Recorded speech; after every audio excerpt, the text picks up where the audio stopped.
Hello. Today I'm going to show you how to do the analysis and design of a raft foundation for a multi-story building in SAFE software. So the plan of the multi-story building that we are going to consider in this exercise, it is going to be a symmetrical plan with four columns in either direction. The columns will be spaced at 6 meters center to center.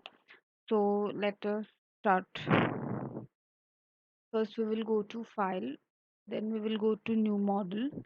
So here you can choose the design code. We will be working in IS code. So we will choose IS 456. Then the units we have to choose. We will go for metric. Then if you want to give any project information, you can give that. Then we will go to the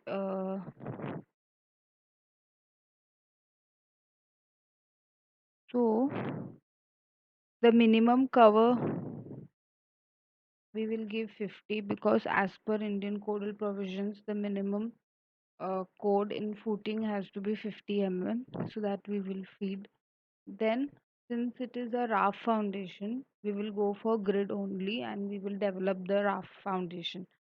So, we will go to grid only. So, I had already explained that it is a symmetrical plan with four columns in either direction.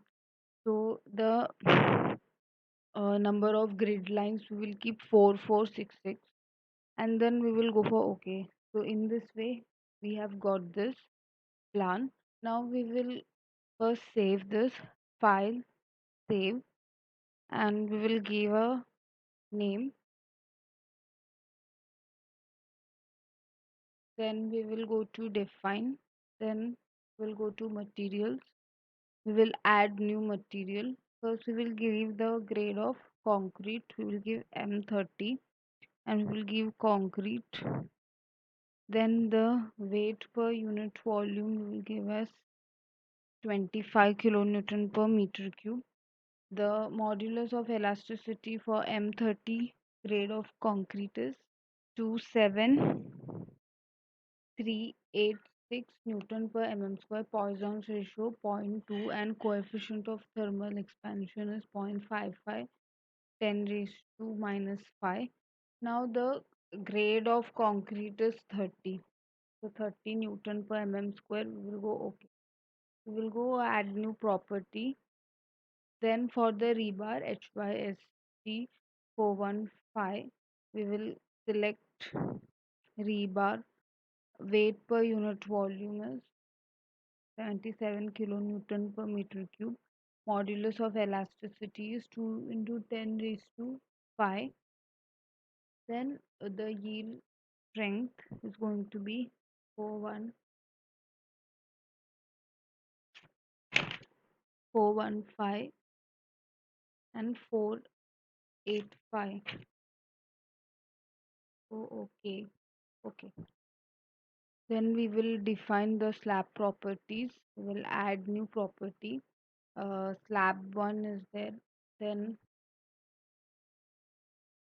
we will select the slab material as M30 and we will give thickness of 500. We'll go OK. OK. Then we will define the column property. We will add new property. So first we will give the 500 by 500 and material M30 and we will have to feed in the dimensions 500 and 500 and we will go OK. So we will keep the same column throughout. So we will go OK. Then we will go to define and then we will go to soil subgrade property. So go to soil 1 and go for modify show property. So the subgrade modulus has to be calculated as the safe bearing capacity divided by permissible deflection. So once you so you see the Newton kilonewton per meter cube. So the safe bearing capacity you get in kilonewton per meter square and divided by the uh, safe settlement. So whatever value you get, that you put in, that you, for that you need all the required information of safe bearing capacity, and which you will get from the geotechnical report, and the safe settlement, which you can refer code to find the safe settlement. So we will keep here 2 into 10 raised to 4, and we will go for OK. Then we have defined materials, slab properties, column properties. Then we will go for load pattern. We will add dead load and live load. Dead load and live load.